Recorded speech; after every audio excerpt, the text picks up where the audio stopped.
Let me start off by saying I told y'all in my last predictions video for episode 5 exactly what was going to happen. Now we're going to talk about predictions for episode 6. Okay, episode 6 of Alien Earth. What is going to happen based off of what we know now? This last episode 5 was freaking crazy. It was super cringy, super like, oh man, I had my skin crawling. Tell me what y'all was feeling while y'all was watching it. So let's check out the trailer highlights, okay? So the name of the episode 6 is The Fly, suggesting themes of mutation, transformation, and perhaps something insect or parasite-like entering the fray. Then we have Wendy's connection with the Xenomorph. The trailer showcases an intensifying bond between Wendy and a Xenomorph, hinting at telepathic, emotional, and even symbiotic developments. But we're going to get to the fun stuff. 9 predictions for episode 6. Make sure you are taking notes because I want you to come back here and say, yo, I told you was wrong. Or be humble enough to be like, nah, you was right. You was right. I had some people in the comments hating. You know what I'm saying? But I was right about a lot of stuff for episode 5, wasn't I? Okay. So number 1, a new flying creature emerges. Okay. Given the title, The Fly, and trailer visuals, expect a new airborne alien, perhaps an evolved hybrid or an insectoid life form. Breaking containment, allowing swift and lethal infiltration across Neverland Island. It could introduce aerial terror in a way unseen before. So this is one of the predictions that could happen. It's not far-fetched. Let's get to number 2. Get right to it. Wendy's bond with the Xenomorph deepens and then it betrays her. This one right here is one I hope happens. I ain't gonna lie to you guys. I love plot twists and stuff, okay? So Wendy may form a telepathic or empathetic connection with the Xenomorph that goes beyond fascination and into dangerous manipulation. This bond could make her unknowingly complicit in unleashing the creatures or shielding them from harm. And this is more likely what's going to happen. A lot of people have suggested this might happen. They suggested that all the way back at episode 4. All right, so check this out. This is definitely going to happen. Mark my word. Number 3, face hugger attack. Okay, face hugger attack. The escaped face hugger likely shifts from a lurking threat to a full-blown crisis, attacking someone close to Wendy, perhaps Kirsch or one of the Lost Boys, triggering panic and demanding drastic containment measures. Now, if you one of the people that believe Kirsch is, man, anyway, we're not going to get into that yet. Just keep listening. All right, number 4, Morrow versus Boy Cavalier. So we saw at the end what Morrow's plans are and what was the name of that lady that pretty much run the other side of town? I can't remember her name or whatever. But anyway, they have an agreement. You understand? She literally said, give him anything he needs. You hear me? So he got resources. You hear me? So it's not going to be easy for Boy Cavalier. All right, so with both characters in focus, anticipate a tense confrontation as Morrow, still loyal to Yutani, clashes with Cavalier's reckless experiment-driven ambitions, his ambitions as a rider, possibly in front of Wendy or other key characters. Number 5, prediction for Alien Earth episode 6. Wendy's control illusion cracks. Okay, so tensions might reveal that Wendy's sense of control is a facade. The creatures could be subtly influencing her, inverting her role from controller to puppet. Now, I've seen this happen before. Like psychologists, they're very good at these type of manipulations, and magicians, believe it or not. Okay, so you'll think you actually have control over something till they put your butt to sleep. You're like, man, this ain't even working. You hear me? I ain't even tired. Then they snap their finger and your ass gone. All right. So, okay. Number 6, containment collapses. More than likely, this is more than likely going to happen. I was thinking about this all the way at like episode 2 or 3. I'm like, dude, these creatures are from a different planet we're not from. We don't know exactly their strength level or all of their different unique abilities or powers or something, but we got them in enclosed shatterproof glass. I think something, I don't know what type of glass that is, but it might not be enough. You hear me? Especially as they get smarter. You remember the eyeball alien monster, right? You saw what he did in this past episode. I got my brother right here. He haven't seen the episode yet, so I'm not going to say it out loud.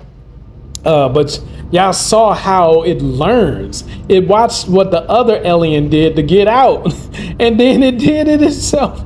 Yo, that mug is super smart. It looks like a little animal or toy or, you know, something. Oh, look at it. They don't look like it's that damn smart. But, yo, episode 5, just like I predicted, showed just how smart that freaking eyeball alien was. I could not believe my eyes. No pun intended. Okay, so the 6th prediction is that the containment will collapse.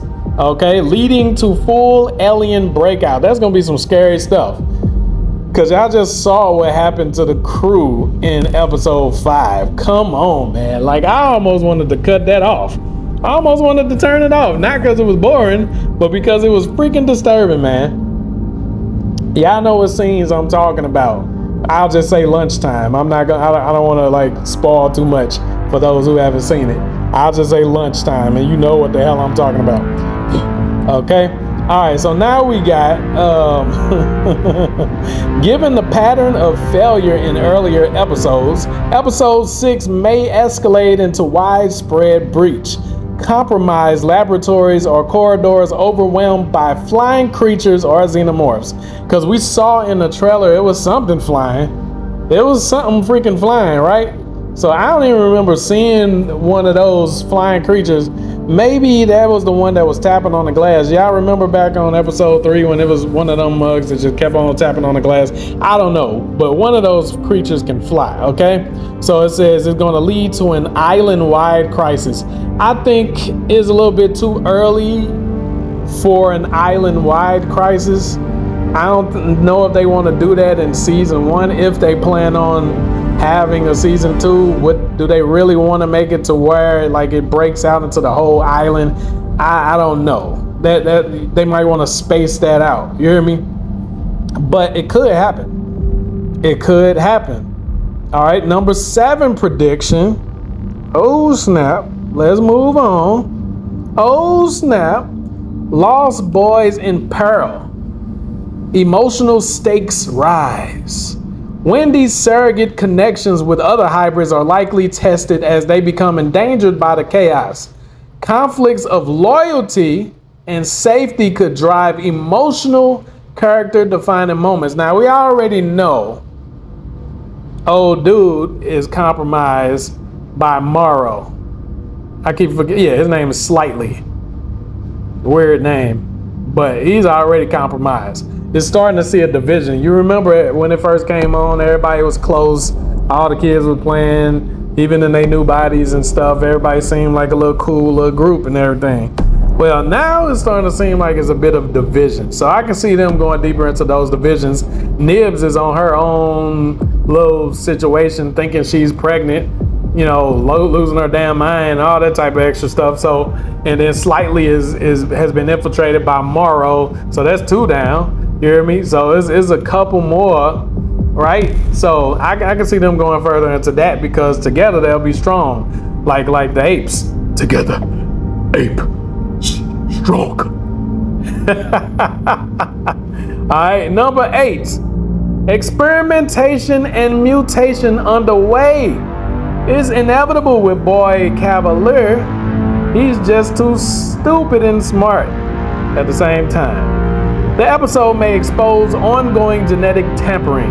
Hybrids like Wendy could begin showing mutations, or alien DNA integration might accelerate, hinted by the notion of dangerous transformation tied to the title. So you saw how fascinated boy Cavalier was when he saw exactly what the hell the damn eyeball alien did to the sheep. And then in this past episode, we got to see the eyeball alien in action. I'm not gonna go too deep into details. Spoiler alert, spoiler. You hear me? Like I'm gonna just leave it right there. You know, a question that everybody was wondering gets answered with this eyeball alien. So there, if that influences you to check out the episode, do that. All right, number 9. Engine number 9. All right. Morrow's dual role intensifies. As the sole surviving Maginot, I was in the comments talking stuff about how I was pronouncing Maginot or Maginot. Somebody come in, he says, say it with me, Maginot. Okay, there, I got it. You hear me? Maginot, crew member and a cyborg. Morrow may be forced to choose between loyalty to Yutani, protecting Wendy, or safeguarding humanity. Now, the one in the middle, I don't know too much. Like I don't see him having too much of a connection with Wendy. I mean, it could grow to that, but right now he's more concerned with slightly right now. You hear me? Like protecting Wendy or safeguarding humanity. Now, safeguarding humanity, I don't know. I really don't know, because he was super fast to throw all of his crewmates under the bus for the sake of the mission. You know what I'm saying? Completing the mission successfully.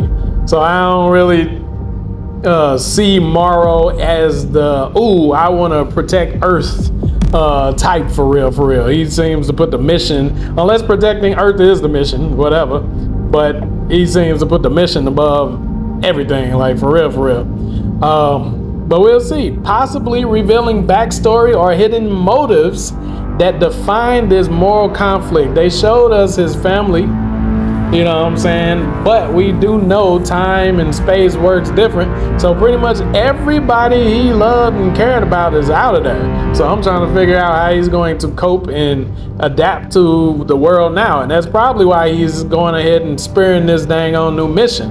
And he's going at it so intensely because, like, what else he gonna do? You know what I'm saying? He's like Steve Rogers when he was thawed out from the ice 70 years later. That's pretty much what Morrow is right now, being the only survivor coming back. It's like, okay, everybody gone. You know what I'm saying? Like, what the hell? All right, so now let's go ahead and summarize this.